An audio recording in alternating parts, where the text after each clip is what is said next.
themselves out, and then they can come back to us and see if they deserve it then. It's just a different attitude. But was there more, excuse me, was there more buy-in to that egalitarian society? That's a very fair the other point. difference, Yep, maybe. absolutely right. As I think the middle class is diminished, if this continues as a trend in this country, then we may see a radicalising. I mean, remember in the French Revolution, it was the middle classes that revolted, not the peasants. By the way, the middle class is revolting in America right now. The Papakura, and tomorrow's the big day. Yeah. Super Tuesday too. Papakura Red Hill Superette robbery, 4 teens arrested. So Greg O'Connor was right.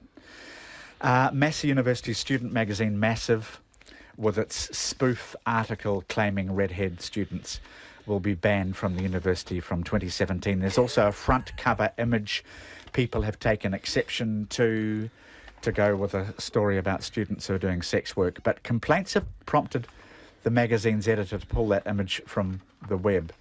And that is hard to talk about because it's so visual. But the piece about redheads being banned from the varsity has attracted 28 complaints to the magazine's editor, mainly from university staff. And we have the disadvantage of not having read the whole article, which purports to highlight the dangers of discrimination in society. But does it sound like satire or gratuitousness disguised as satire? What do you think? This will be the best thing that's happened to Massive in decades. For one brief, beautiful moment, the magazine is relevant. And Carwyn Walsh, if that is how you say his or her name, will go on to a glorious career in media on the basis of this one event. And given the things that I got up to in student media, I got onto my less than glorious career. Look, student media is entirely gratuity wrapped up in pretending to be satire, but that's, it has been thus for 100 and something years. New Zealand academics took money from Coke. It has a kind of built-in pejorative sound, even though it's a factual headline. New Zealand researchers who took money from Coca-Cola were naive to do so, as it's a conflict of interest. Nelson Marlborough Health Board Principal Dental Officer Rob Beaglehole is saying that. Coca-Cola South Pacific spent $130,000 seeking advice from researchers in Australia and New Zealand. Otago University Associate Professor Nancy Rera says she's on the Coca-Cola Health and Wellness Advisory Council. Sorry about all the long titles. Although she didn't get actual research funds from Coke. And her position is working with industry should be encouraged and not discouraged. Taking money from Coke, Ella, does that bother you? I am a tertiary tart. I will take money from Coca-Cola, from gambling money, from alcohol money. I will take anything to bring it back to my community for research and resources and all sorts of other things, because they've taken enough out of my community. Okay, that's interesting. And do you agree with that? I don't know. I'm bothered both way on this one. What if they presumably, in most cases, some cases there might be genuine interest. In a lot of cases, they'll be doing that because they want you to make them look good. They want you to whitewash them. Absolutely. And after the first time they give me money, they will learn that is not going to work. I'm just going to take their money and say exactly what I like. They will never give me a money second time, so I'm going to take as much as I can the first time. If you don't take Coca-Cola money because Coke is full of sugar, Tim, I mean, have you achieved anything? I mean, they'll still sell Coke. As an academic, do you have to be a role model? It's a bit like the discussion we were having earlier about where our lines are with dealing with Russia and Iran. I mean, do you get in the tent and work alongside, or do you boycott and make a protest? And to quote Ecclesiastes, there is a time for everything under heaven. I think there are different seasons for that. Sometimes it's right to take the money and try and tie them down and use your contacts to get them to change. Other times you've got to draw a line and say, I'm not taking money from you. You're actually hurting my community. Sod off. Dare I say it may also be age-related, because I know 20 years ago I did not believe this. I had a much stronger moral high ground. I got a lot less research money. Yeah. But you're a purer soul, Ella. Speaking of money, before we go, Kiwi Fiver, a World Banknote finalist. Did you see that? Go Ed. We don't call them fivers anymore, though, do we? When was the last time you heard a $5 note referred to as a... Just a Hillary now. Are they called that? Is that Sometimes. just you? No, it's just me. We just made it up. It will be the kind of thing now. It will be so tomorrow. It started on Jim Mora. Tim Watkin, Ella Henry, thank you both. And thanks for your company, everybody. Back tomorrow. The Finance Minister, Bill English, says he's surprised by Labour's suggestion that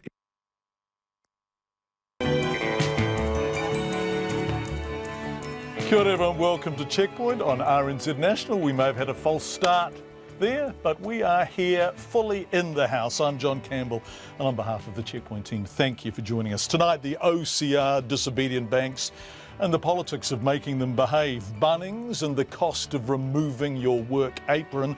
The latest Super Tuesday brings the candidates to Rubio's Florida, but can Marco beat Trump even in his own state? The high cost of catching a cab from the airport and funding schools through the decile system, is that brush just too broad? All of that and much more in the next 90 minutes, but we begin with RNZ News, read by Leilani Momoisia. Kia ora, good evening. The Finance Minister, Bill English, says he's surprised by the Labour Party's suggestion that, if in government, it would consider legislating to force banks to pass on official cash rate cuts. Last week, the Reserve Bank cut the rate to a record low of 2.25%, but the major banks did not lower their mortgage interest rates by the same amount. Here's our Deputy Political Editor, Chris Bramwell. Labour's leader Andrew Little says the government should be putting pressure on banks to cut their rates. He says as Prime Minister he would not rule out legislating to make them pass on the rate cuts, but says he'd do so reluctantly. Bill English says Labour's idea is pretty dumb and politicians should not set interest rates. The Green Party's finance spokesperson Julianne Genter is also lukewarm on the idea, saying she would prefer a more collaborative approach with the banks. From Parliament, Chris Bramwell.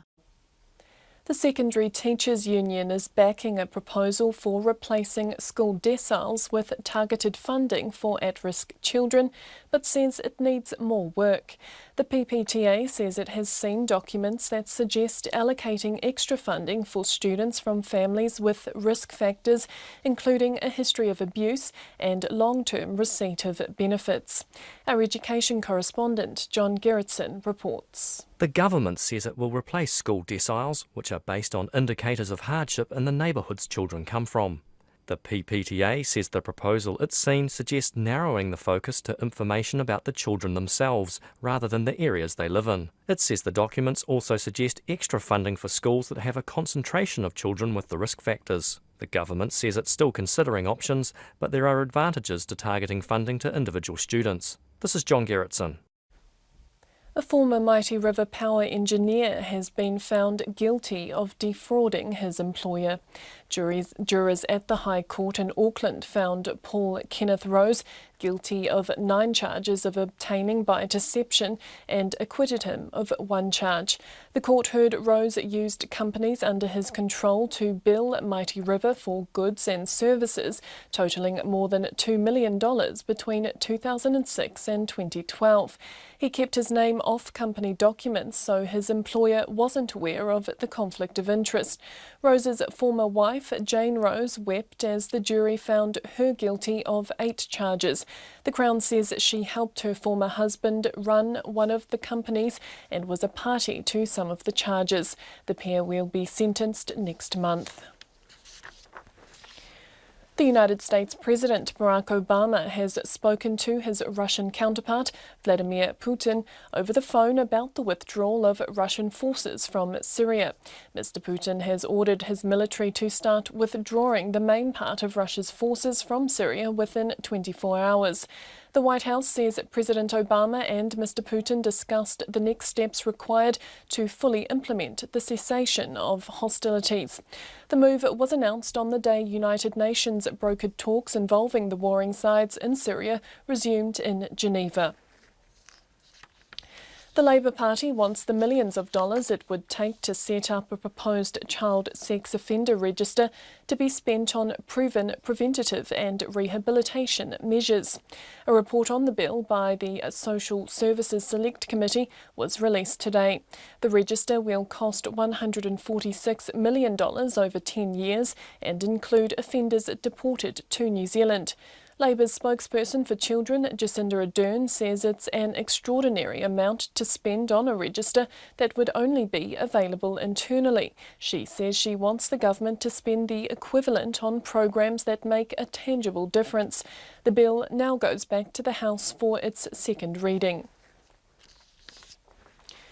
Waikato Tainui is seeking a judicial review to stop Solid Energy selling land the iwi says is subject to right of first refusal. Solid Energy has put 2 rural properties on the outskirts of Huntly on the market, despite the tribe confirming its interest in buying them.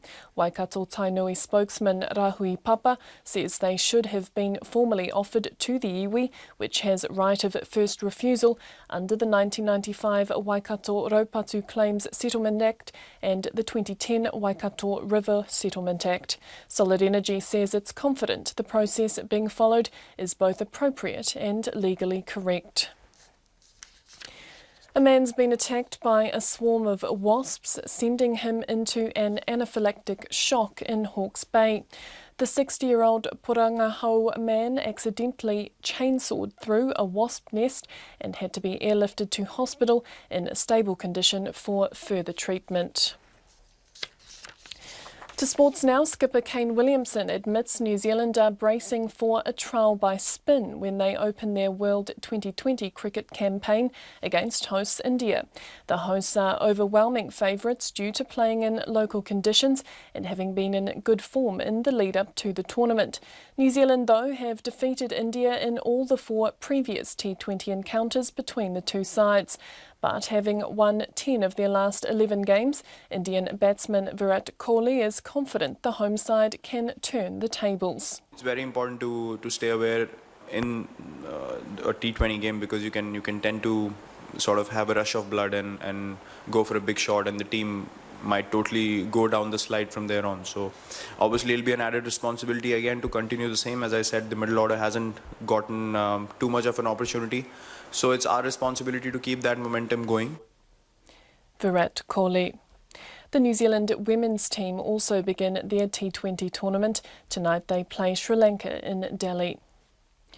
The Warriors have lodged a not guilty plea over a shoulder charge allegation levelled at forward Ben Matulino in the wake of their loss to the Brisbane Broncos at the weekend. The NRL judiciary has cited Matulino and he could be suspended for up to 4 weeks if found guilty. Teammate Jacob Lillyman was charged with a careless high tackle but has escaped suspension with an early plea.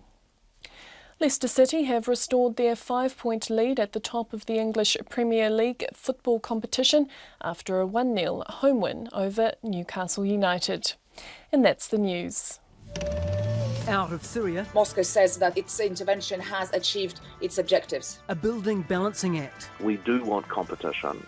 We do want to ensure that we're using the most affordable building products possible, but we also need to ensure that they are of an appropriate standard. Tobacco tactics in the sugar war. They pay through consulting, they pay through grants, they pay through university gifts which go to certain researchers. Addictive listening. Susie Ferguson and Guy Aspinall, Morning Report, weekdays from 6.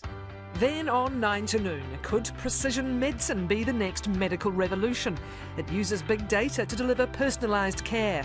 And after 10, Finn McCann-Jones on the classic Kiwiana that is Crown Lynn Pottery and his role as director of a new kids festival. Join me, Catherine Ryan, on 9 to noon after Morning Report on RNZ National. In the Met Service weather to midnight tomorrow, Northland, Auckland and Coromandel. Showers developing tonight or tomorrow, a few of which may be heavy in the afternoon.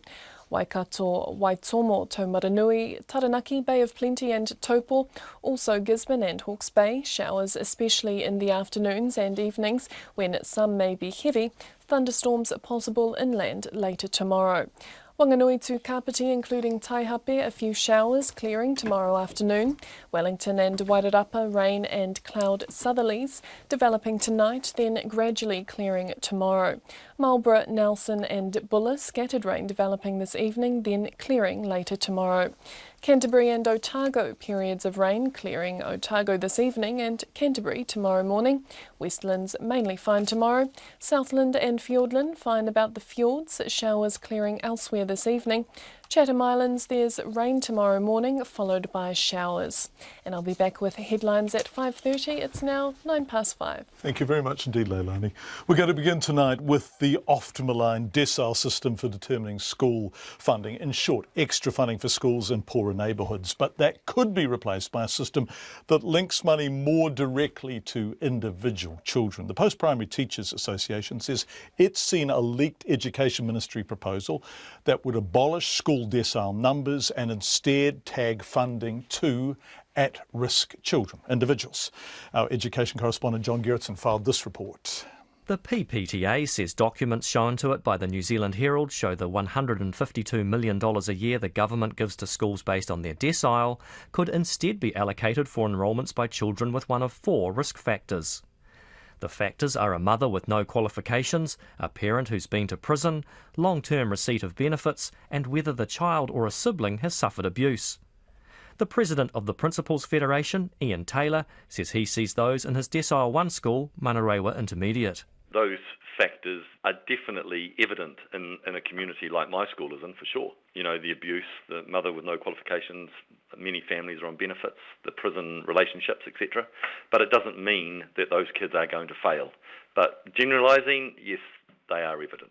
But Ian Taylor says he needs more detail on the proposal, and school principals and teachers should be involved in the funding review. The president of PPTA, Angela Roberts, says there might be other indicators that should be included, such as coming from a home where English is the second language. And she says schools need a lot more resources to make a difference. It isn't just about having really great indicators, it's actually about providing a significant additional resource to those schools. And that resource isn't just cash, the resource is also in the form of additional teachers and other specialists. Education researcher Liz Gordon has studied the decile system and says she doubts the new proposal is practical. How do you know that the person who's in prison is on the child's birth certificate, which is the only way you can tell whether it's a parent? How do you differentiate between one episode of child abuse, which might be verbal abuse, to physical abuse, to sexual abuse, to multiple years of abuse, and I think it's impossible. Liz Gordon says schools in poor areas need more money than those in rich areas, but if the government really wants to improve education results, it should address income inequality. The Education Minister, Hekia Parata, says the government has not yet decided what will replace the decile system. But she says there would be advantages to targeting money to individual students. We want to make the best use of the rich data sets we now have available to us. We want to make sure that instead of kids going on to the justice system rather than being successful in the education system, how do we get the right amount of resource to the right kid at the right time in the right amount to make a difference? Hekia Parata says the government has until 2019 to change the funding system and all options are being considered. For Checkpoint, John Gerritsen. Well, let's talk more about how a change to the funding system would impact on schools. The principal of the Decile 1 Manarewa East School, Phil Palfrey, and Roger Moses, who heads the Decile 10 School, Wellington College, are both on the line now. Phil and Roger, welcome. It's lovely to talk to you both. Phil, can I start with you? Manarewa East Decile 1. What's your view on the possibility of these changes being implemented? I think like Ian said, we have all of those factors from our parents that contribute to the school. But I think we have to be very careful that it's not just, as one of the other speakers said, it's not just about the money. It's about any changes need to help our children gain the equity that they need to have fulfillment in their lives, is to have the services as well. We don't have access to psychologists, counsellors, all those people that would actually make a difference. So it's not just money. That means that our kids find it really difficult to stay off some of those statistics that the Minister just stated. Yeah. Roger Moses, it's so inexact, isn't it? What's the role of Wellington College at the moment? We're about 1650, John. Right, 1650. And that's a Decile 10 school. Decile 10 school, yep. But is every child in it from a Decile 10 home? No, absolutely not. And I think this is one of the issues that the Minister is quite correctly addressing. I think that we talk about the discrepancy between schools, which may well be valid, but I think that also within schools there are major inequities. And I think that while this is not a perfect solution, I think it is time to start a conversation as to whether the current system is the best way of actually targeting those students for whom the decile system was really introduced. Are there children at Wellington College, are there boys, students at Wellington College, who come from homes that aren't well off at all? Absolutely. I know this because I'm regularly trying to provide extra funds for things such as football boots, for trips and so on. And so, we have a significant number of students who come to us who are from refugee backgrounds. A number are the sons perhaps of old boys who are living outside of our zone and come in from other areas. And so there is a significant minority. And I've seen that increase. I've been in the school for over 20 years, John, and I've seen the proportion of those students increase markedly over the last 5 years. And so I think that while it's easy to be critical of any initiative introduced by a minister, I think it is timely that the system is reviewed and that we look more closely at the individual students who are in need of extra help. Phil Palfrey, it's broad brushstrokes we're talking about here, isn't it? And whilst Roger Moses says a significant minority of children at Wellington, students at Wellington College, are from homes where there is a struggle, I would say it would be much higher than a significant minority in your school, wouldn't it? Yeah. I'm intrigued with his comments. A significant minority. We would have a significant majority of children who don't have the boots and don't have it. So there's a massive difference. How do you get it right? How does the ministry get this right? Can I just say that people who don't work within the system don't really understand how this different socioeconomics of schools work. I've worked in a decile 1 and a decile 3 and in rural schools which are higher decile. And really and truly, there is a massive difference. And to me, even a decile 3 school has enough students in it that can support the other students, and it has enough parents that will come down and help and do things like that. Whereas a decile 1, you have most parents some won't be working, although no, up here most in Auckland most are, but they will have low-paid jobs, probably 2 or 3 jobs doing shift work and things like that, and none of them would be in, or very few would be in management jobs. So even at the board level, we don't have people who have that level of knowledge. So Phil, what can the ministry do? What can the ministry do to more accurately address the needs of more children? Well, it's like kind of like one of the other speakers said. It's actually providing not just the money; it's the services. We have an absolute dearth of highly qualified psychologists. So a lot of work needs to go around those sort of services. It's really about having people like counsellors, people who can talk to our kids who are traumatised and cause a lot of trouble in the school on a daily basis. And I just don't think that happens in higher decile schools, so they're not aware of what we have to put up with. Roger Moses, what do you think?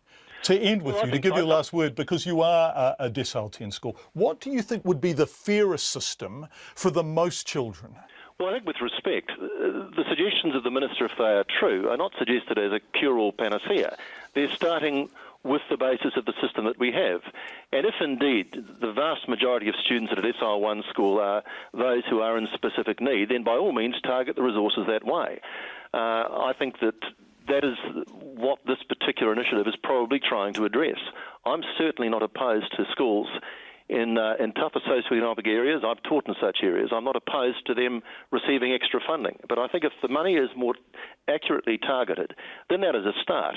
We can talk of psychologists and all the rest of it, but of course there are need for those in all kinds of schools. That's a more general issue. But if we're talking specifically about this money that has been targeted, I think all the Minister is saying is that it's time to have a conversation about where this money is best directed, and is the current system, which effectively has become a means of very often evaluating schools. I think that very often people make value judgments based on the decile level, and I think that's inaccurate.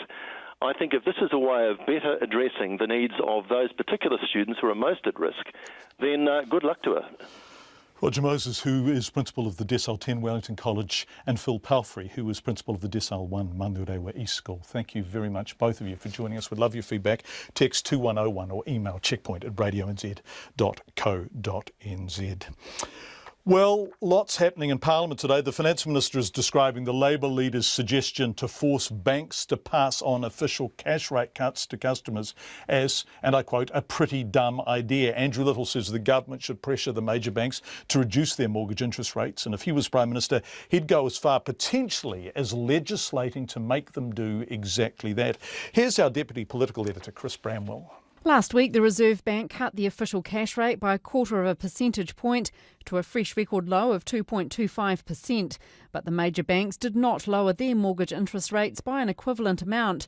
Andrew Little says he would not rule out legislating to make banks pass on the rate cuts. I would start with pretty serious talking, you might say stiff arming, and if they are not responsive to that, then I guess you've got to look at your options when you're in government. You have the power to legislate, but I think you've got to have a pretty serious talk to the banks about the expectations. Andrew Little says if he did end up having to change the law, he would do so reluctantly.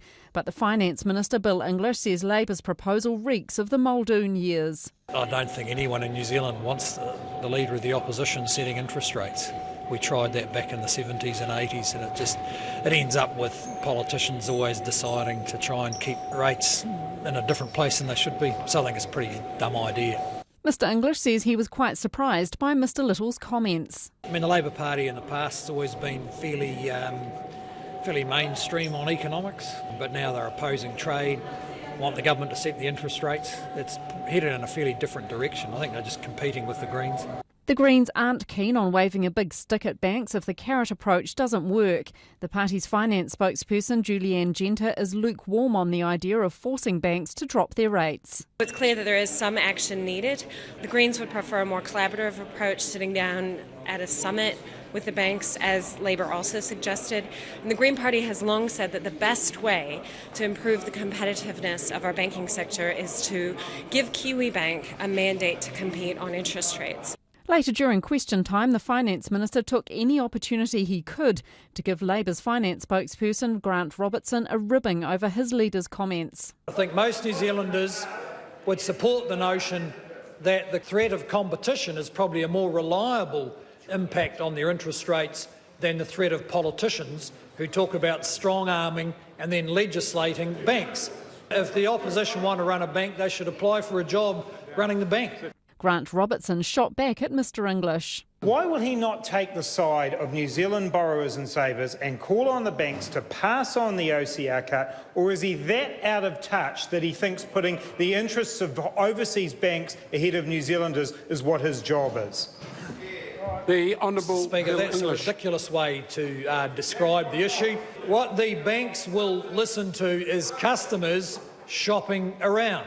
That will have a great deal more influence on their behaviour than politicians making statements they can't follow through on. Bill English says there is a general expectation that OCR reductions are passed on, but he says it might take a bit of time and competitive pressure for it to happen. From Parliament for Checkpoint, Chris Bramwell.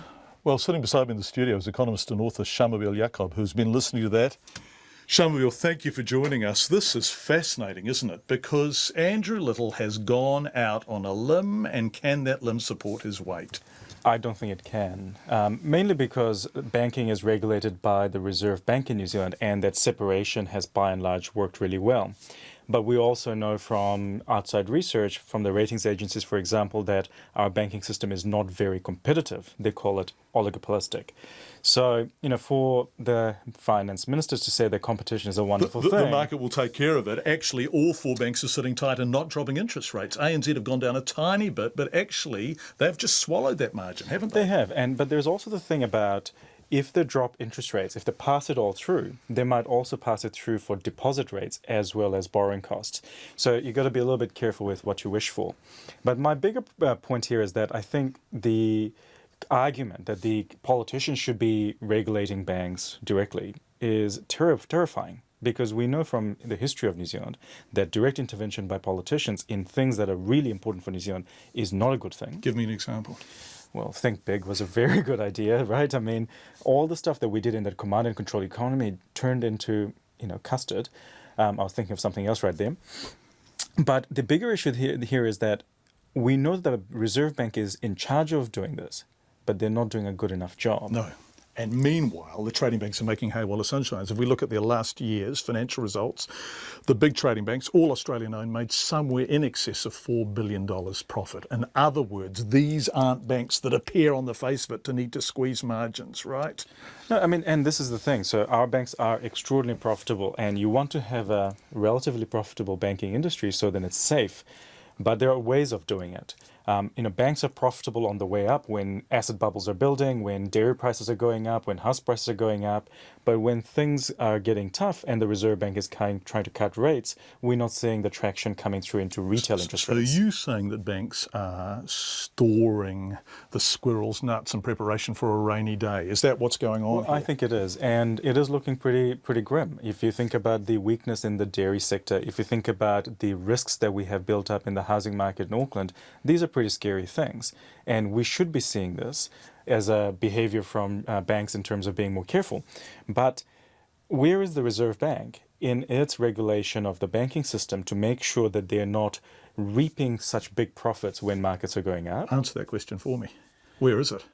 Well, I don't see it. And this is where the finance minister and the politicians need to apply the pressure. The supervision of the banking system comes from the Reserve Bank, and we need to see a much stronger set of supervision skills and better outcomes. So what Graham Wheeler did last week, which was drop it by 0.25%, look over his shoulders to wait for the bank to follow, the banks haven't followed. So is that insufficient? Well, I think it's less about the interest rates and more about the quality of the regulation of the banks in and of itself. I want to see much more capital held for lending. I don't want to see the kind of asset bubbles that we have seen year after year. Banks make extraordinary profits when their lending growth is strong. And it's the same thing that have increased house prices, the same thing that have got dairy farmers into trouble now. And yet when, the situation gets really poor, all of a sudden it's kind of like, what will the taxpayers do? What will the central bankers do? What will the politicians do? Well, let's get the regulation right in the first place. Shamavil Yakov, economist and author. Thanks so much for joining us, Shamavil. We really appreciate your time, as always. Coming up to 27 minutes past 5 on Checkpoint.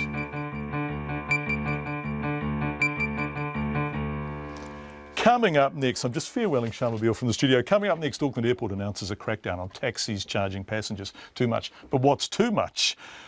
And how much is it for a ride from Auckland Airport into town? And its aprons off and suspension for Bunnings workers striking over changes to their roster. That's coming up. We'd love to hear from you in any way you choose. Fascinating discussions around the Reserve Bank and banks. And, of course, the decile system for schools. Text 2101 or email checkpoint@radionz.co.nz. Auckland Airport has announced a crackdown on taxi companies charging passengers what they say are excessively high prices. It's opened up a tender process whereby all taxi companies would pay the same weekly rental for a place on the airport's rank. Now, currently, Auckland Airport says passengers can pay anything from $55 to up to $90 for a trip from Auckland Airport to the CBD. They say they will reduce a capped pickup fee. Man Mohandua is a taxi driver with VIP cabs. I spoke to him this morning and asked him about, his livelihood, how difficult it is to make a living as a taxi driver who operates mostly from the airport and what the changes will mean for him. I started at about 9:15 or 9:30, something like that. Okay. How long do you typically sit at the airport for before you get a fare? Usually these days, I would say on an average 2 to 3 hours. So you wait 2 to 3 hours and then you get a fare into town. And if you take somebody into the CBD, how much will that cost them? Depends if CBD from main rank, what time of the day it is. If it's a rush hour, it could cost something between 80 to 90. And if it's not a rush hour during daytime, around midday, it will cost them 70 to 80. That's it. Okay, so somewhere between $70 and $90, you wait 2 to 3 hours, 90, and then takes you 30 minutes. So you're working on an hourly rate if you're sitting at the airport of somewhere in the region of $30 an hour, all inclusive by the time you get a fare into town. Yeah, that includes a lot of other costs because from that fare, that's not all ours. So there are a lot of things which have to be taken out before the actual amount which comes into your pocket is something around 50 to 60. Okay, so what are your other costs? What else do you have to pay? Like you have taxi company levies, then you have your vehicle cost, maintenance cost, a lot of other things. How much do you pay the airport to be there? This depends on each taxi company how they charge you, because currently they are charging a levy to each driver, which is around between varies from company to company. How much is your levy? Between 100. My would be around 152. My would $200 a week. $200 a week to be able to use the airport. Yeah. Yes. And then you have your petrol costs, your car depreciation, keeping the car on the road, and all of that kind of stuff. So how much money would you make in the hand a week? In hand a week, on an average, if you calculate the whole year, it's something between, after every expense, it's something between 600 to 800. Okay, so, and how many hours a week are you doing for that money? About 50 to 60. Sometimes, if it's a slow period, you might go up to 70. So between 50 and 70. So you're making not much more than $10 an hour in the hand for your work over the course of a week? At the moment, yes. And if the airport said to you, we want you to charge less, would you be able to continue as a cabbie? Would that be economic for you? Which is very good for consumer. I appreciate that consumer will be very happy with that. And if organized smartly by the taxi companies, this should be good for taxi drivers as well. So that is a taxi driver's take on it from the airport, sitting on the rank there, waiting for a fare into town. We're joined in the studio by our reporter Alex Ashton, who's been looking at the variation in costs between Auckland Airport and the CBD. Alex, welcome. What have you found? Hi, John. So basically we just called 5 companies, asked them 4 p.m. how much to get from the Sky Tower to Auckland Airport. It's about 20 kilometres or just over 20 kilometres. So quite a variation. We've got 33 is the lowest rate and 80 is the highest, so quite a lot there. Just quickly, so cheapest was cheap cabs 33, discount taxis 35, then a jump for green cabs between 60 and 65 they thought. Auckland Co-op, so that's the blue bubble, $65. And our most expensive estimate, and remember it is just an estimate, was corporate cabs. They thought between $70 and $80. Uber, actually, interestingly, wasn't the cheapest option. $48 to $64 based on my cost estimate from around 4 o'clock. Alex Ashton, on behalf of the rest of the country who is wondering why people don't use public transport, like catching the train to go. Why don't people in Auckland catch the train? Well, they can't catch the train, John, because there isn't a train to catch. They could catch the bus, though. So Skybus goes from the city out to the airport, and that's $16 each way. Okay, Alex Ashton, the bus is demonstrably cheaper than the cabs. And, oh yes, a rental car. Actually, a rental car is about the same price as a corporate cab, isn't it? It's a bit more. So the one we got through to was Avis, and for a Toyota Yaris, a small little manual thing, you have to take it for the day. Daily rate of $163.75 with standard insurance. Yeah, so it's all really expensive. Thank you, Alex Ashton. We appreciate it. Coming up on Checkpoint, Bunnings workers get suspensions notifications after removing their aprons at work, and the engineer found guilty of defrauding one of our largest power companies to the tune of $2 million. That's in the next hour. But first, here's Leilani with the latest RNZ headlines. The President of the Secondary Principals Association, Sandy Paisley, says funding allocated under a proposed replacement for the school decile system must remain secret. The government is considering allocating extra funding to schools that enrol children with risk factors such as suffering abuse. Sandy Paisley says the funding must not be known to the public, so judgments couldn't be made about schools without looking at their educational outcomes. The Finance Minister has described the Labour Party's suggestion of legislating to force banks to pass on official cash rate cuts as a dumb idea. Last week, the Reserve Bank cut the rate to 2.25%, but major banks did not lower their mortgage interest rates by the same amount. Bill English says politicians should not set interest rates, and the idea is reminiscent of the Muldoon years. An Auckland taxi driver says a change in the city's airport taxi tender will help taxi companies compete with the likes of Uber.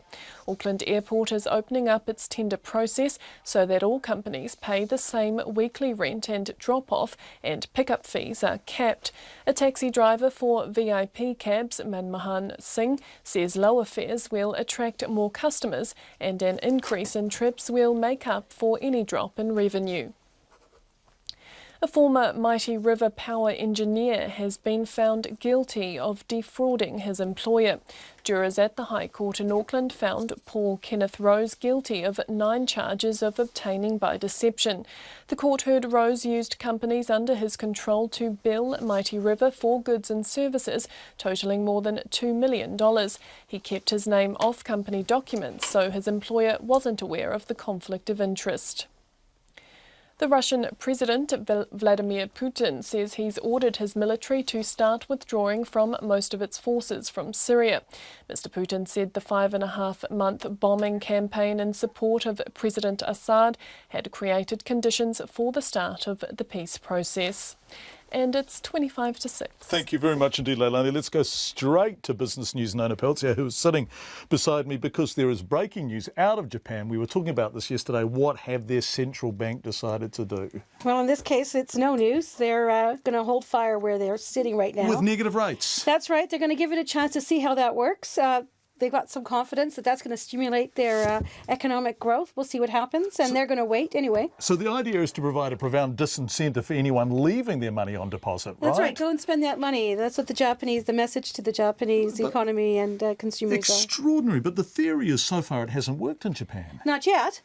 We'll see. They're going to give it a try. Another crack. Yeah, and I guess that's really the tone for the week. We're going to hear from the U.S. Federal Reserve as well, and we're expecting no movement there. And the Bank of England, again, no movement. Amazing. That seems to be the thing. And while we're talking about central banks, what about the Reserve Bank of New Zealand? Yeah. Tomorrow afternoon, they're going to have a discussion. It's going to be a lockup, so journalists will have a chance to find out what's going on with the dairy sector and how banks are reacting to the downturn there.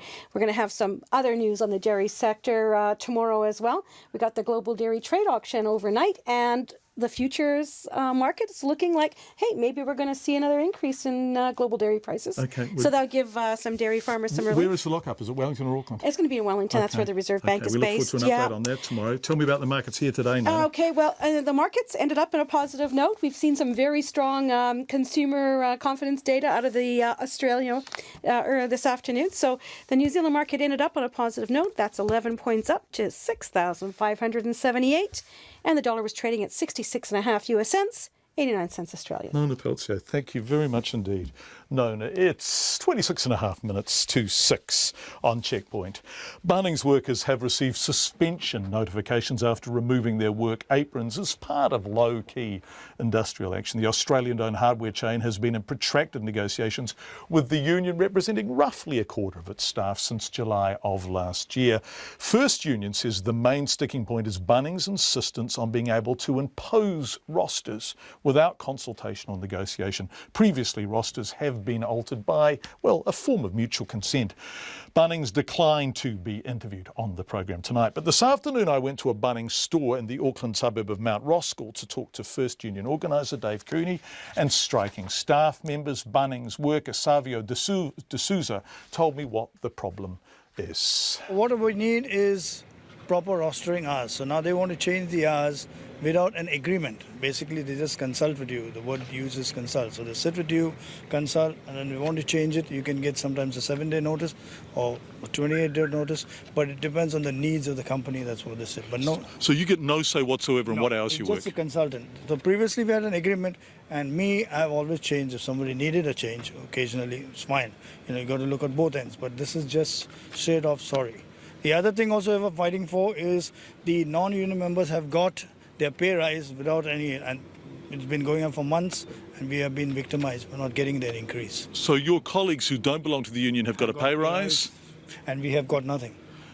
Dave, so what is it that the staff object to most of all? Is it the fact that rosters can simply be imposed on them? Does that mean that people would have to work weekends who aren't currently working weekends, or do most Bunnings staff do weekend work already? Most Bunnings staff already work at least a weekend day already, and in the current agreement it provides that hours can be changed by agreement and that you won't be unreasonable about that. So that's already in the current agreement? It's in the current agreement, and as Savio said, he and many of our other members are quite reasonable about that if the change is a fair one.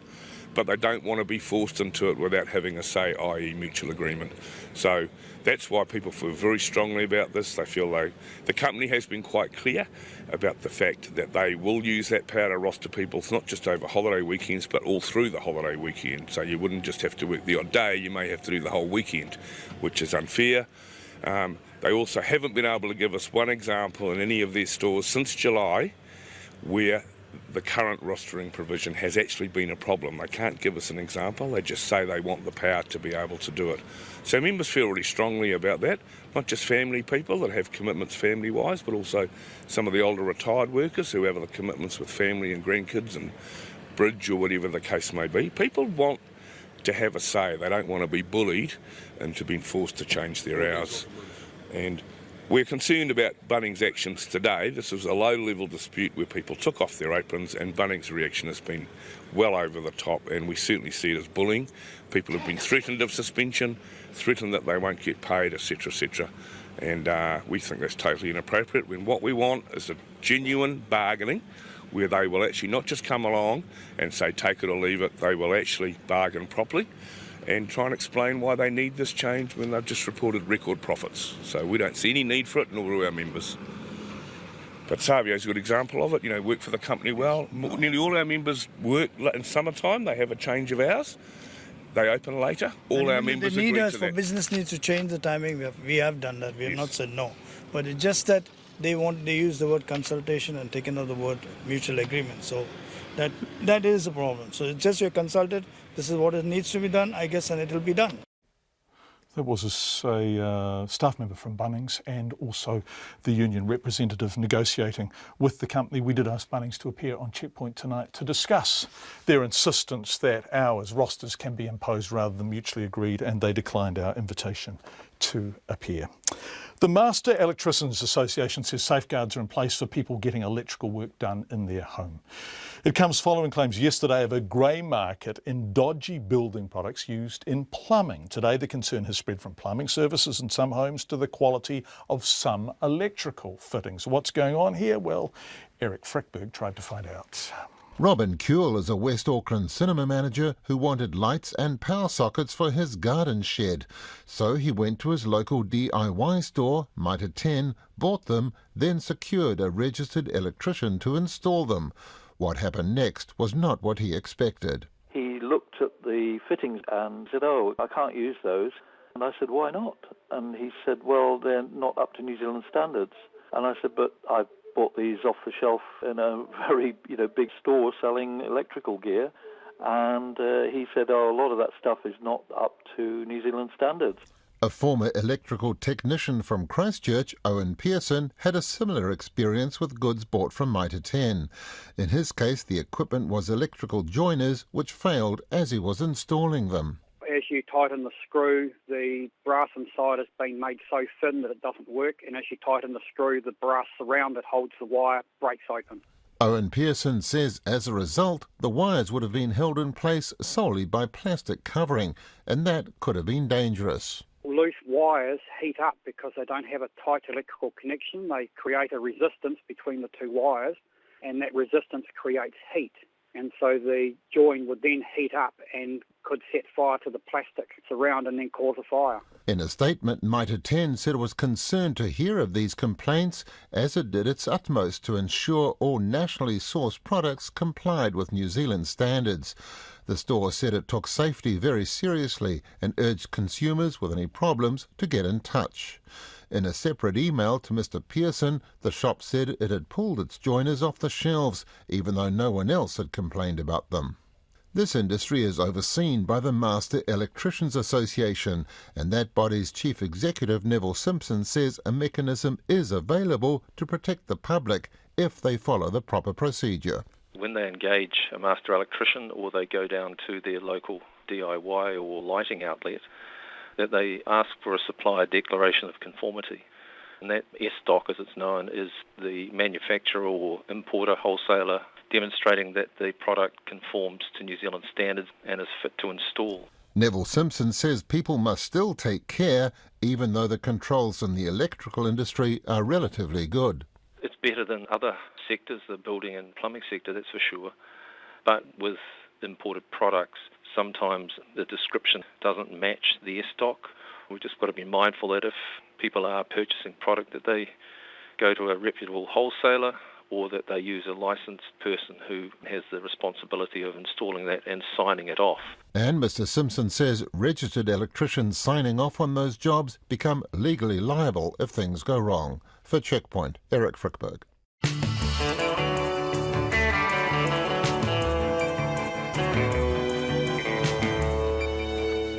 Lots of feedback coming in on both decile funding for schools and the taxi ride to and from Auckland Airport. We'll come back to schools in a bit, but the Auckland Airport, taking the taxi to the airport is a luxury. Aucklanders pay up or take a bus. Auckland Airport to city, take a bus to Papatoetoe station, then train to town. Easy, says Lindsay. Yep, easy if you've got about 2 hours, Lindsay. If the airport cares about customers, why do they charge a levy to taxis? That's a good question. If they wait 2 hours to get a ride, then there's simply too many cabs. Surely we shouldn't be paying for that. So, John, Auckland Airport taxi customers are paying roughly 3 times the efficient rate. Indeed, drivers must queue for 2 to 3 hours before taking a half-hour fare. Who is in a position to regulate that waste ratio down? Asks Tim. Good question. I think that's what the Auckland Airport Company is trying to do. We will keep an eye on that story and we will come back to deciles. Some former Mighty River power engineer found guilty today of I'll tell you what, we would love to hear from you about the cost of getting to and from any of the airports in our country. Some of them are a real old trek into town. Dunedin springs to mind, of course. So if you are sick of how much it costs for you to get to and from an airport, do contact us. You can text 2101 or email checkpoint@radionz.co.nz. Let's go back to this former Mighty River power engineer found guilty today of a $2 million fraud. He's been told by a judge he's likely to face prison. Paul Kenneth Rose and his former wife Jane Claire Rose shared a dock at the High Court in Auckland this afternoon when they were found guilty of obtaining by deception following a month-long trial at the High Court. Our Auckland court reporter Edward Gay was there when the verdicts were handed down and he joins us now. $2 million is a hell of a lot of money. Edward, how did this happen? Well, Rose worked as an engineer at Mighty River's Southdown station out at Penrose. One of his responsibilities was that he ordered parts to keep this power station going. But what the Crown's case was that Rose actually set up companies, not in his name, in the names of his partners, and he used those companies to then bill Mighty River for these parts, and he'd buy these parts in from a supplier, on-sell them to Mighty River, sometimes at largely inflated prices. And yeah, he kept his name off these company documents. So Mighty River Power had no way of knowing of Rose's involvement in these companies, and he used the names of his former partners. And the scheme was eventually uncovered by a fellow colleague who was looking into maintenance history at the plant and sort of figured out this trail. Did a bit of a detective work, really. We've discussed this previously, including making phone calls, and yes, well done, Sherlock Holmes. The Crown is asking for jail, Edward? That's right. Well, the Crown prosecutor, Nick Williams, said that prison had to be the starting point when it came to sentencing. Justice Edwards has bailed the pair, both Mr. Rose and Jane Claire Rose, but she said it was likely that Rose would face jail. Claire Rose, she's a mother, she may escape prison, but Justice Edwards has asked for home detention reports for both of them. Goodness, what's the total sum here? $2 million? That's right, yeah. Okay. Of about 200 invoices as well. Okay. What about reparations? Will there be any? Well, we know that there's separate sort of civil litigation going on in court. The Crown has sought to freeze Rose's assets. Radio New Zealand understands those assets include cash and cars, and it's anticipated there'll be an argument over reparation at sentencing. We've also heard from the SFO itself, the Serious Fraud Office, the director, Julie Reid. She's put out a statement this afternoon. She points out that Rose took advantage of gaps in Mighty River's system, but she also pointed out that, going back to this detective work, that's how it was uncovered. It was internal processes that uncovered it, and she said it's important that this kind of offending's reported to the Serious Fraud Office. My word, Edward Gay, thank you very much indeed, Edward. We appreciate it, and we look forward to finding out what the sentencing will be, which you will tell us. Just coming up to 10 to 6, Super Tuesday 3 is almost upon us in the US, and it comes after a week of intense campaigning with Donald Trump meetings becoming increasingly heated. Extraordinary scenes from some of them. Now, this isn't the biggest of the Super Tuesdays, but it is important because between them, Florida, Ohio, Illinois, Missouri and North Carolina could give both Hillary Clinton and Donald Trump almost insurmountable leads. Now, Florida is Marco Rubio's state, but polls have him trailing Trump even there. So, will the heat of the past few days help or harm Trump in a state Rubio simply has to win to stay in this contest at all? Our US correspondent Lorna Shattuck reports. Greeting Florida supporters, Marco Rubio's counting on these voters in his home state to turn out at the polls.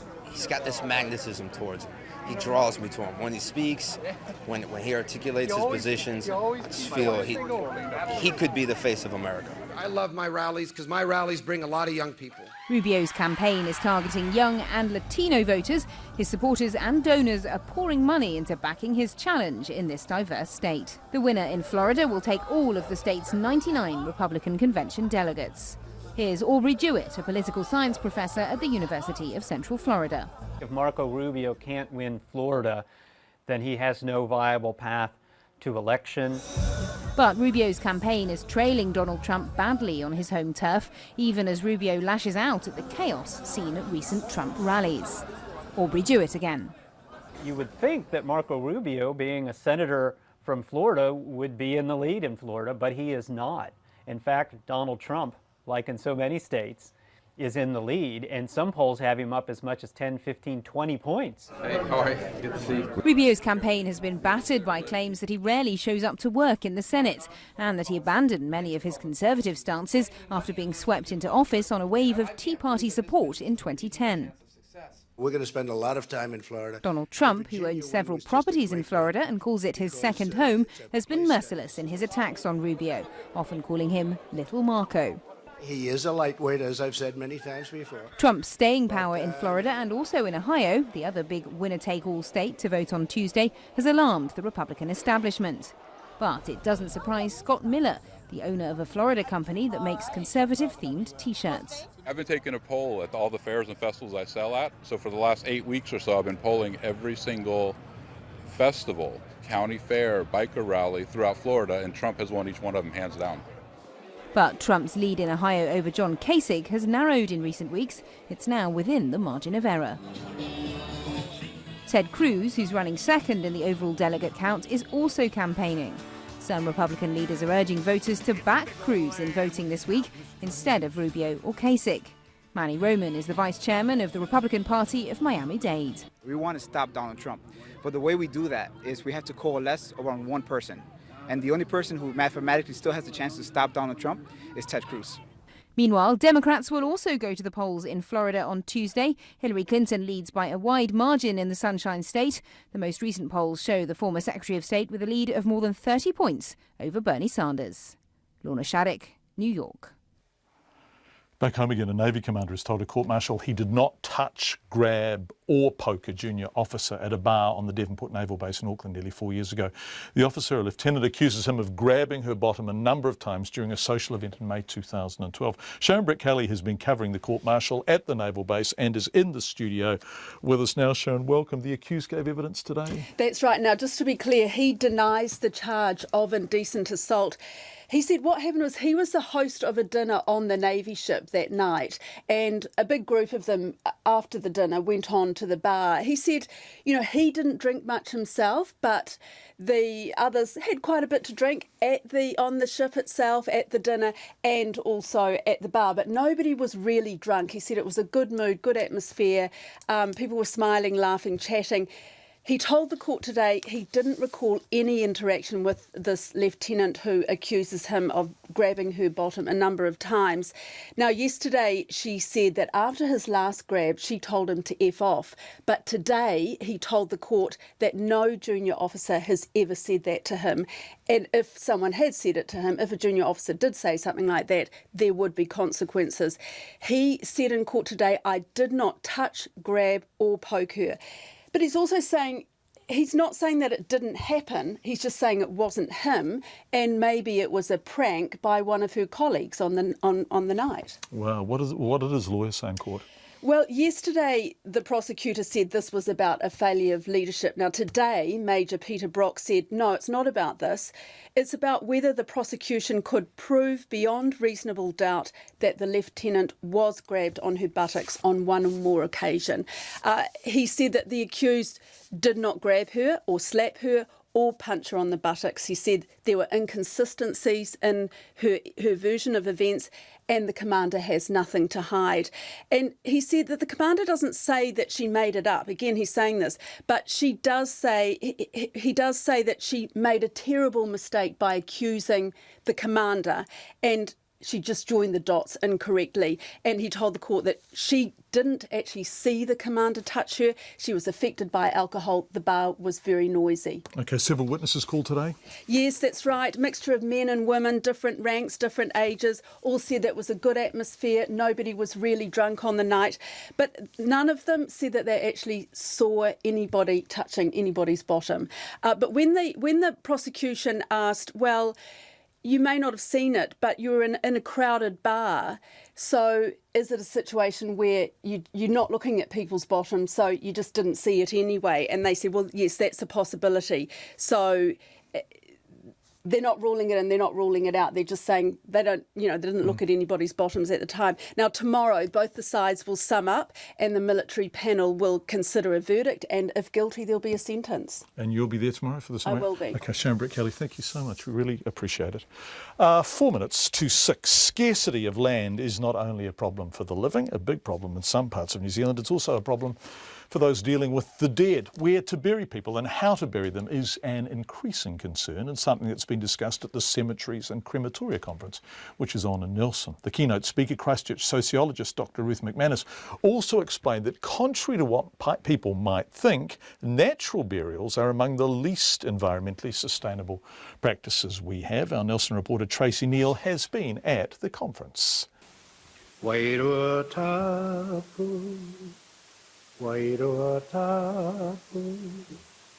It's not something people often think about, but some communities are facing critical problems with how they deal with the dead. In Hong Kong, they're building high-rises to inter remains. In London, they're recycling graves. And in Canterbury, there's a nice hill with a sea view that's being eyed as a natural burial site. Sociologist Ruth McManus says it's one of the least sustainable ways to bury people because it locks up land and it's only available to a few. It's a very high-end place to rest forever. It is only available to a very, very small percentage of the community. And it's all well and good if you can afford it, but the vast majority of people and the vast majority of councils and managers cannot make that dream come true.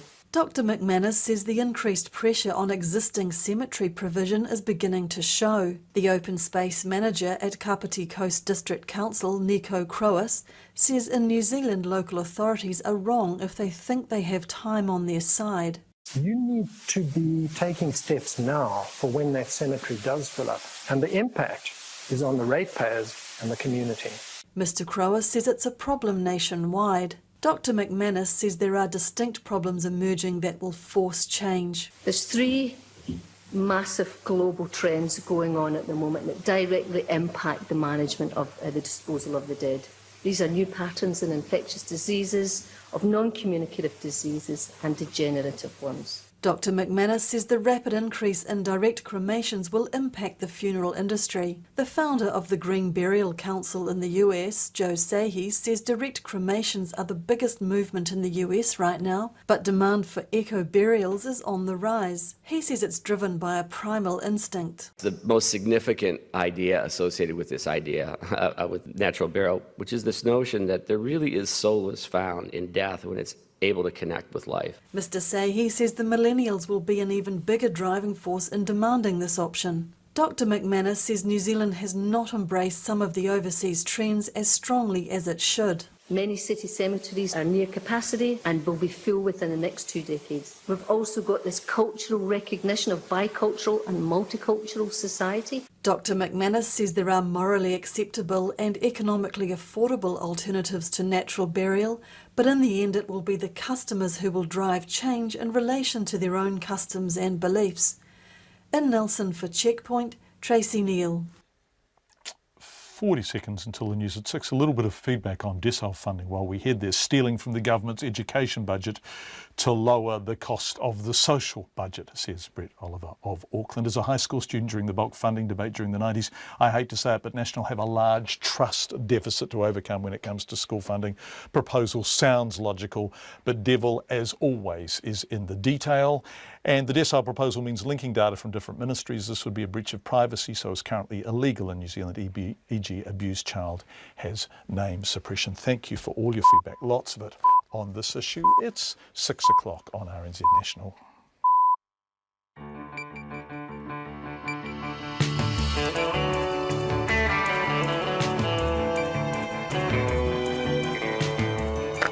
Kia ora everyone, you are listening to Checkpoint. Lovely to have you with us. Half an hour left on the program tonight. We're going to look at moves to cut the costs of taxis to Auckland Airport. We're going to look at Bunnings workers who've taken off their aprons as a fairly low-key form of industrial action and received suspension notifications, and the Black Caps are set to open their World 2020 cricket campaign. All of that and more coming up in the next 30 minutes. But we begin, as always, with RNZ News with Leilani Mamoisia.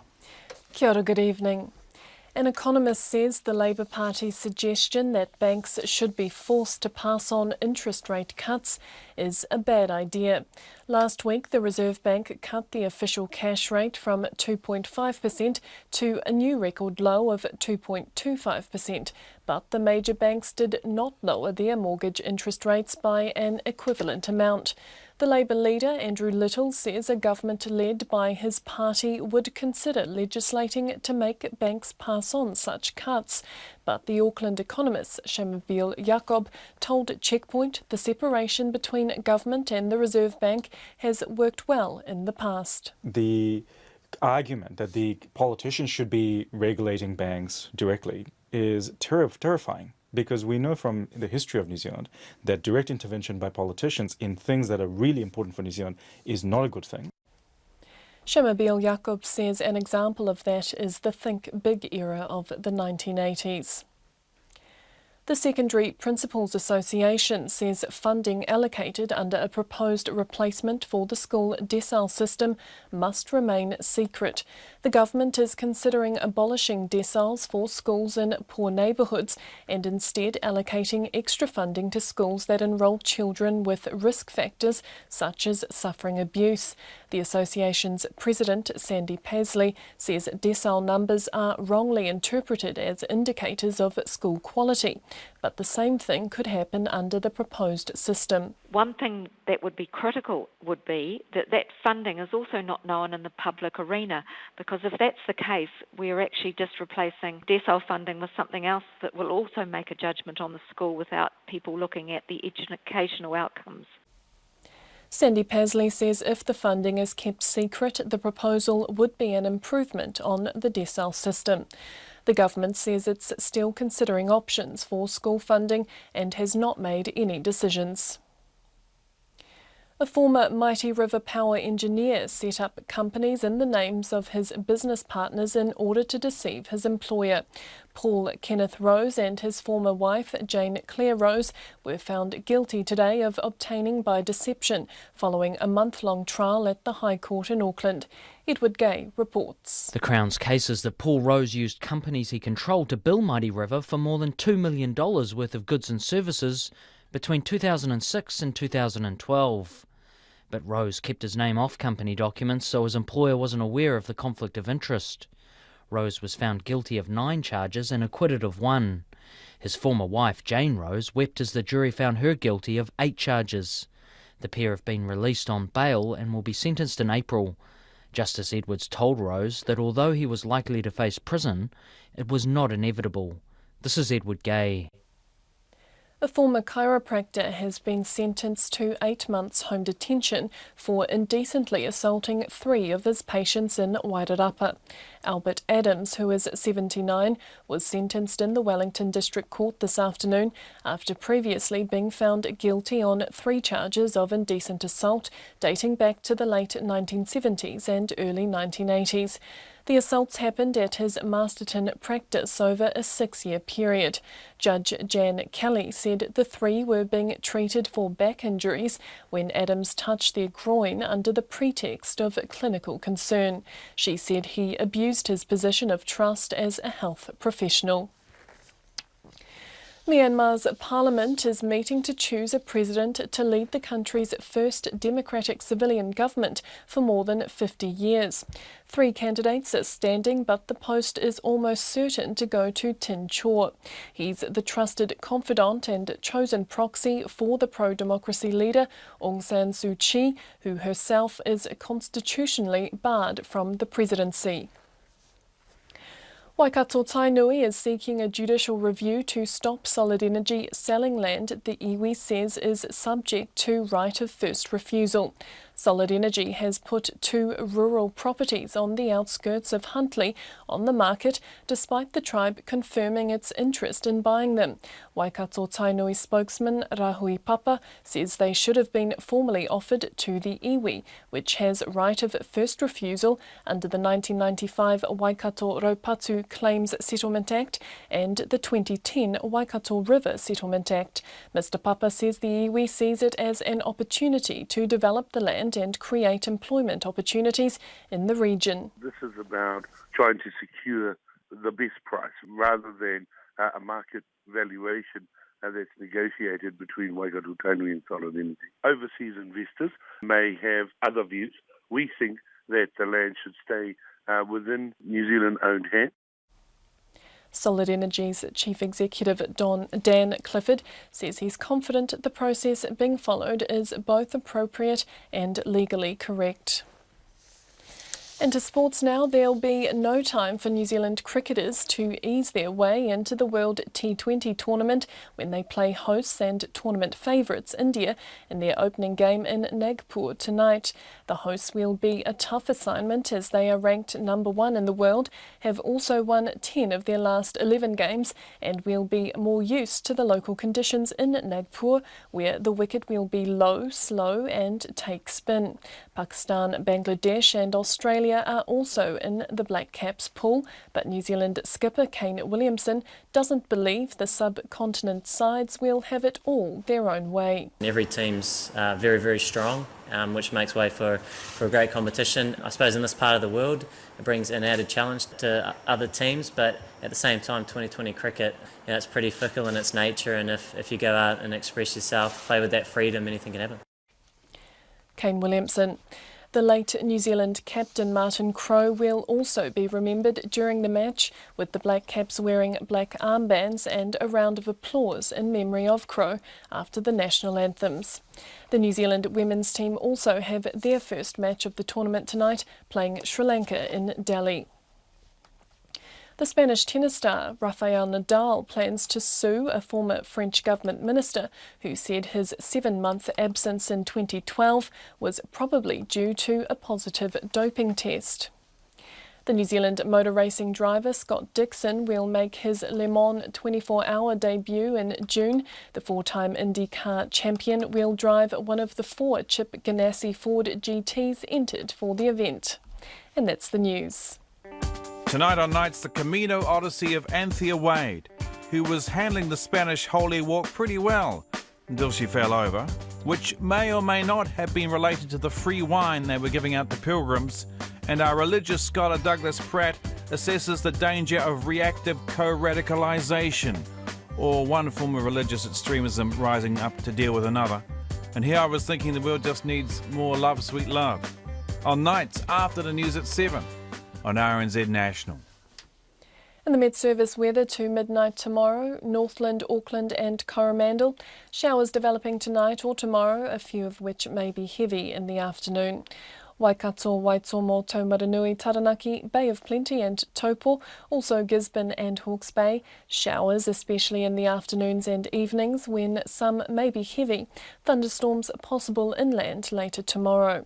Wanganui to Kapiti, including Taihape, a few showers, clearing tomorrow afternoon. Wellington and Wairarapa, rain and cold southerlies developing tonight, then gradually clearing tomorrow. Marlborough, Nelson and Buller, scattered rain developing this evening, then clearing later tomorrow. Canterbury and Otago, periods of rain, clearing Otago this evening and Canterbury tomorrow morning. Westlands mainly fine tomorrow. Southland and Fiordland fine about the fjords, showers clearing elsewhere this evening. Chatham Islands there's rain tomorrow morning, followed by showers. And it's 6:09. Thank you very much indeed, Leilani. I was reading decile feedback. This is funding of schools on the basis of the decile that the schools are in, the decile, the wealth of their relative wealth of their neighbourhoods. And the ministry is looking at other proposals. And I read lots of feedback, but this is from Kim, who is a social worker. And Kim says, I believe in principle attaching funding to individual children. However, I'm concerned about the suggested criteria for decile funding. For instance, abuse does not just happen in perceived high-risk homes. Many children suffer abuse and nobody knows. Where will the funding be for them? Here in Christchurch, we have hundreds of children with PTSD, it's post-traumatic stress disorder. Will more money be made available for this group? There absolutely must be extensive and thorough consultation. Thank you for that, Kim. Taxis, lots of feedback on that. That's coming up because we're going to talk to the drivers themselves first. Taxi drivers at Auckland Airport hope changes that the Auckland Airport Company is mooting will make life easier for them. The airport wants passengers flying into the city to pay less to get into town. From June, it will be charging all taxi companies the same rental for rank space and introducing lower capped pick-up and drop-off fees. What do the drivers think of that? Well, Tom Furley went to ask them. Manmohan Singh drives a taxi for VIP cabs. He says high fares have seen people move away from taxis towards Uber and buses, and he's hoping the lower airport charges and fairer access to ranks near the airport exits will change that. Of course, we can't beat Uber, but thing is, if we are not much different from companies like Uber and we are close, it adds up to a convenience. A trip into town with Mr. Singh will currently set you back between $70 and $90, depending on the time of day. He can't say what he might be charging from June, but attracting more passengers will make up for the drop in fare. Of course, there will be difference in revenue to drivers, but I assume that there will be more trips to them as well. So at the end of the day, it will be good for everyone. Gaitu Abiye drives a taxi with black cabs. He says he can wait between 3 and 4 hours to get a passenger from the airport. It can be sometimes you wait 4 hours and then you get a very short fare. It can be maybe $20. So you're waiting 4 hours, you make $20. When you divide per hour, it's going to be $5, you know? So maybe future's better than that. But not everyone is so optimistic. Taxi driver Aryan Chaudhry says he can work a 12 to 14-hour day and only get 3 passengers. He says if the number of jobs don't increase, he won't be able to make any money. At the moment, the tariff is high, so still we can survive in that price. If we, after this new tender coming, if it's same job, we can't survive anymore. The tender for operating at Auckland Airport opens late next week, with a decision due at the end of May on which companies have been successful. For Checkpoint, Tom Furley. Lots of feedback on taxis. Graham says, nice piece of PR by Auckland Airport on taxi fares to distract attention from their recent 41 cents in the dollar net profit, 100 million in 6 months. Maybe they can drop their exorbitant fees to the taxis and therefore all passengers ultimately pay for what is now a third world domestic airport, says Graham, not beating around the bush there. Hi, John. Forget about getting a taxi. Super Shuttle, $35 CBD to airport and uses the bus lanes. Got sick of paying $90 plus for airport taxis and switched to Discount Taxis Limited, fixed price, $35 cash or $40 FPOS, old vehicles but good and reliable. And John says, Helen, it would be good if there was a train light rail system for our travel to the airport. Skybus is good but more expensive than a taxi if you're a family of four travelling. Another good green alternative is much needed. And Dave has segued into parking, pointing out that it's really expensive to park at airports too. By golly, you're right, Dave. And Dave is in Christchurch where he says it's $25 for a day's parking, 12 hours there. It's money for jam, really, isn't it, Dave? Christchurch Airport, Dave is talking about. Thank you for all your feedback. The UN Security Council and Syria's opposition has welcomed Russia's announcement that it will withdraw its forces from Syria. Here's Natasha Howard from Reuters. Russia's President Vladimir Putin has announced that the main part of Russia's armed forces in Syria will start withdrawing. It comes as UN-mediated peace talks, the first in more than 2 years, resume in Geneva. The UN Security Council has welcomed the news. We have also took note, very good note, of the decision by the Russians to withdraw part of their forces or start withdrawing part of their forces. That's what we would like to see. When we see forces withdrawing, it means war is being taken a different step. So that's good. But the move is unexpected and has left many baffled. As one Syrian opposition spokesman said, nobody knows what is in Putin's mind. We have to be sure about the nature of this decision and what it means. If there is a decision to pull troops, then this is positive. We have to see that translated on the ground, and whether it's a decision to withdraw troops or to reduce the number of warplanes in Syria. Russia intervened in Syria in September last year, turning the tide in President Bashar al-Assad's favour after months of gains by rebel fighters. That report from Reuters. It's 6:15. Bunnings workers from 29 stores around New Zealand have received suspension notifications after removing their work aprons as part of low-key industrial action. I should stress it's not from all 29 stores, but from some stores around New Zealand. Suspension notifications after taking their aprons off. The Australian-owned hardware chain has been in protracted negotiations with the union, representing roughly a quarter of its staff since July of last year. First Union says the main sticking point is Bunnings' insistence on being able to impose rosters without consultation or negotiation. This afternoon I went to a Bunnings store in the Auckland suburb of Mount Roskill. It's about halfway between the CBD and Auckland Airport to talk to staff member Savio De Souza and First Union organiser Dave Cooney. Bunnings stores throughout the country, union members, have decided to take a low-level action of taking their aprons off to draw attention to the fact that we're still bargaining with Bunnings some 9 months later for our collective agreement. People really want Bunnings to bargain with us properly. In particular, they've got some really substantial claims that they want against the workers around changing their rosters, and they want the power to do that without agreement. And our members... So unilaterally, so rosters can be changed unilaterally. Right, Savio, yes. Did you take your apron off this morning? Yes, I did take my apron off. And what happened? You got this letter, did you? I got a letter from the leadership team just telling me that I'm suspended till the strike action ends, and that took about 15 minutes and we put our apron back on.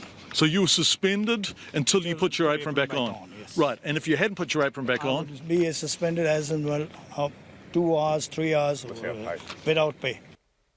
That's Savio De Souza. He's worked at Bunnings in Mount Roskill since it opened 7 years ago. He told me he's paid $19 an hour, and because he's not a union member, he's not received a pay rise like his non-union colleagues. He told me what the change in rostering means for him.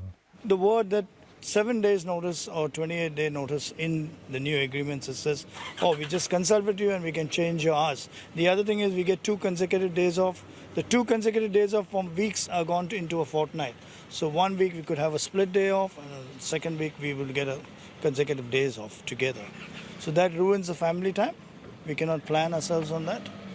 When you have 2 days off, okay, you're going to enjoy that with your family. And it doesn't necessarily mean weekends. It can change with this 7-day notice or 28-day notice. Savio de Souza. Bunnings declined to be interviewed by Checkpoint. We were very keen to talk to them. General Manager Jackie Coombs says Bunnings remains committed to reaching an agreement with team members who choose to be represented by the First Union. That's about 800 of the 3,500 staff, roughly, so just under a quarter, have been in negotiation with Bunnings since July of last year. It's 80 minutes past 6. The Black Caps are bracing for a trial by spin when they open their World 2020 cricket campaign against hosts India tonight. The Indian team have been widely touted as favourites to win the event, having home advantage along with being ranked number 1 in the world in the T20 format. The White Ferns too begin their World Cup campaign in India tonight. They play Sri Lanka in Delhi. We're joined now by sports editor Stephen Hewson to preview the tournament. Stephen, welcome. This is exciting, isn't it? And India at home with the crowd behind them on their own pitches, the wind in their sails, they're going to be difficult to beat, aren't they? Absolutely. I'm not sure the draw has done the Black Caps too many favours, No. is it, John? You get India first up in a tournament like this where the Indian population will be barracking non-stop for their home side. And like you mentioned, well, India's ranked number 1 in the world. They're at home. They're on pitches that they're going to favour them. It looks all set for them, doesn't it? Yeah, it does. I think it's such an exciting... I mean, I'd give anything to be there to watch the Indians play at home because the crowds are so noisy. The Black Caps, though, boy, they've been in good nick. But psychologically, are they ready for life without Brendan McCullum? Well, we're about to find out because this is the kind of tournament that says, or has Brendan McCullum written all over it, doesn't it? He's the kind of guy that could have changed the course of a game, especially a T20 game when it's only 20 overs. It only takes one player to come off big time. And he's the player too that he's the only one to have scored 2 centuries in T20 international cricket. We've got, I suppose, the likes of Colin Munro coming through the ranks, much as anticipated of him, expected of him. He scored that 14-ball 50 against Sri Lanka in January it was. That's the second fastest half-century in T20 international cricket. So much is expected of him, much of Kane Williamson too. I mean, he's got to bat, he's got to lead the side. And when someone like Brendan McCullum goes, it's a void that it can't be filled. And they are in a process of rebuilding.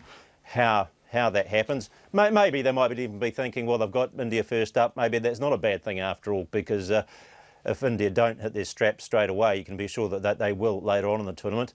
Having said that, India have won, 10 of their last 11 T20 games, including a big series win over Australia. Yeah, it's a good team. Yeah. Stephen, can you still hear me? Because one earpiece has fallen out. Now you've got the other one. Yeah, I've still got you. Yeah, how often have India beaten New Zealand in T20? I don't recall many occasions at all. That would be 0. 0. Wow. So okay. There's a small psychological 4. thing. We'll take that. So how many have we won? 4. So only I think they've only played 1 in India though, and that was back in 2010.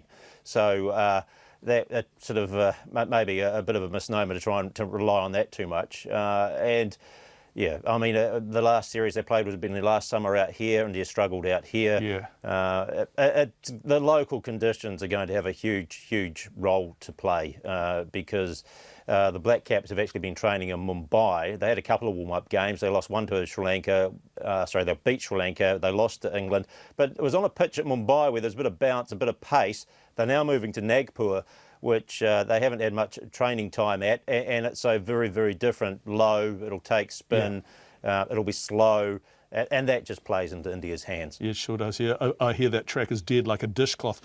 What about New Zealand's history at this tournament? We've been a bit disappointing at the T20 tournaments, haven't we? Yeah, you might think that a format that works for the Black Caps, but I think it was 2007 was the only time they managed to get out of pool play. The rest of the time they've failed to do that. The White Ferns actually start their T20 World Cup tournament in India tonight as well.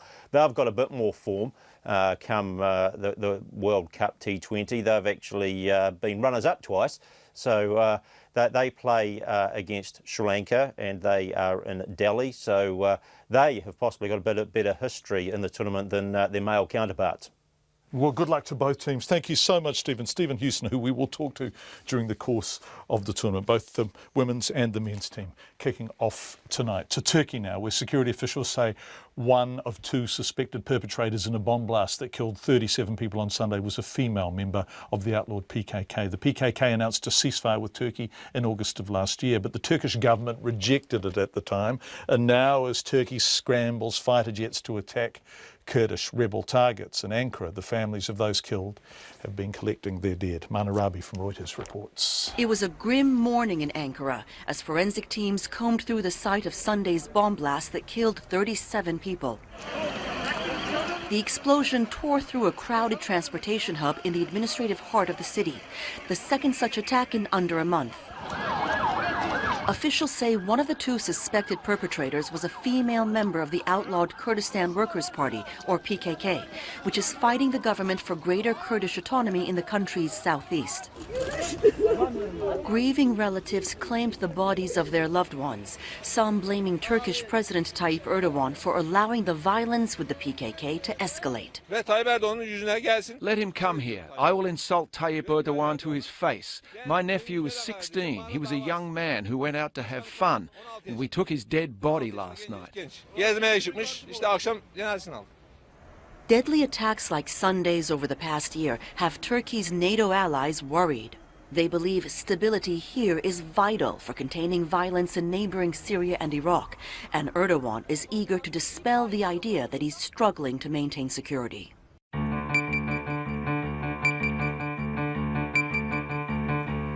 Coming up on World Watch at 6:30 with Elizabeth Brown. We're going to stay in that region because it's mission accomplished, or is it, for Russia in Syria as Vladimir Putin announces a military withdrawal. Elizabeth will be looking at this in greater detail and shock in India after a brutal and very public murder. All of that and more coming up in 5.5 minutes. Child sex offenders could request to be taken off a proposed register after 15 years following concerns the policy might prove to be too harsh. MPs have been considering a bill which would set up a register and force all child sex offenders to be put on it, including those deported from overseas to New Zealand. Only some agencies would be able to access this information. Our political reporter May Heron has more on this. The bill proposes placing child sex offenders on the list for 8 years, 15 years or for life, depending on their offence and sentence. The Attorney-General says being placed on the register for life could be seen as disproportionate to the crime committed. A parliamentary select committee has recommended that after 15 years, offenders should be allowed to make an appeal to be taken off the list indefinitely. The Social Development Minister, Anne Tolley, says that's something she would consider. Where you see registers around the world, they also have that ability to have a review. Look, I think it was a sensible suggestion. It's not one that I'm averse to, and I understand a judge would make that decision. But the Green Party thinks the bill would still infringe on civil rights and freedoms. It says the register would be costly and the money would be better spent on preventive and treatment measures. The Labour Party agrees.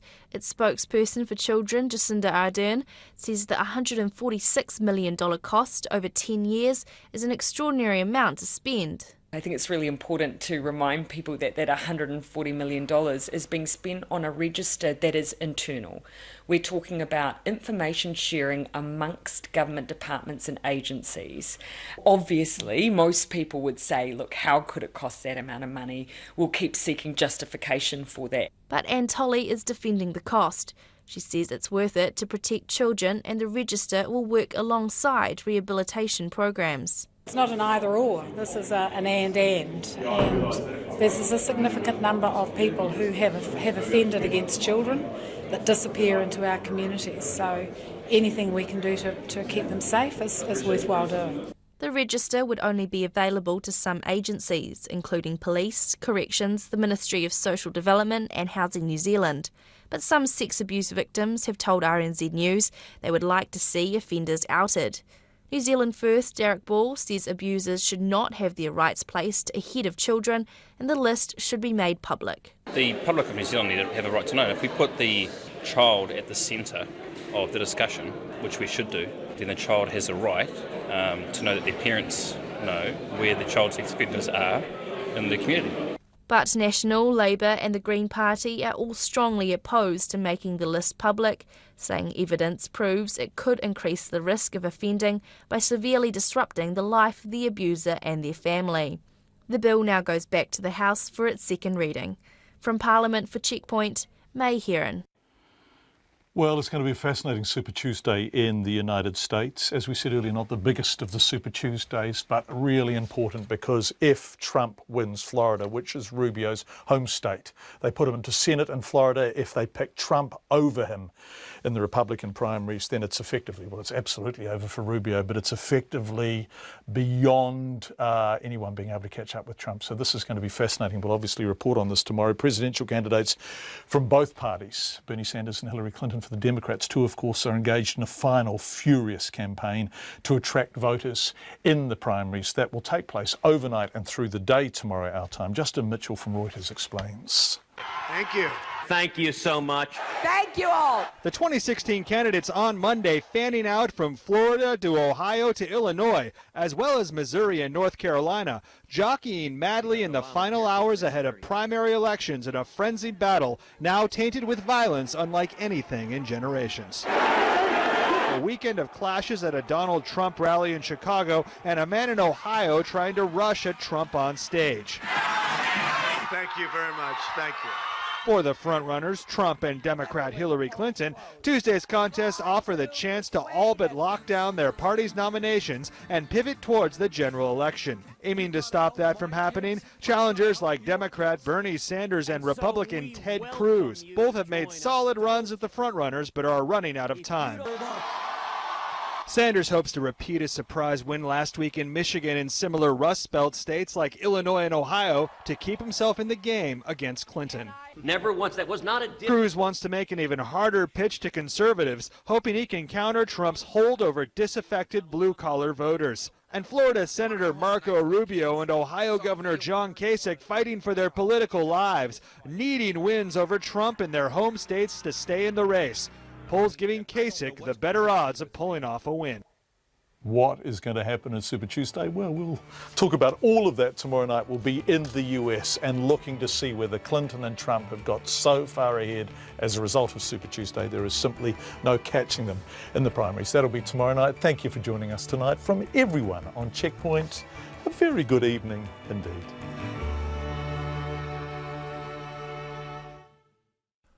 RNZ News headlines at 6:30. An economist says Labour's suggestion that banks could be forced to pass on official interest rate cuts is terrifying. The Secondary Principals Association wants any funding that might replace the school decile system to be kept secret, so the public can't use it as an indicator of school quality. A former Mighty River Power engineer who set up companies in the names of his business partners has been found guilty of defrauding his employer. And the Defence Force is launching an operation to tackle persistent sexism in the military. Our next news and weather is at 7.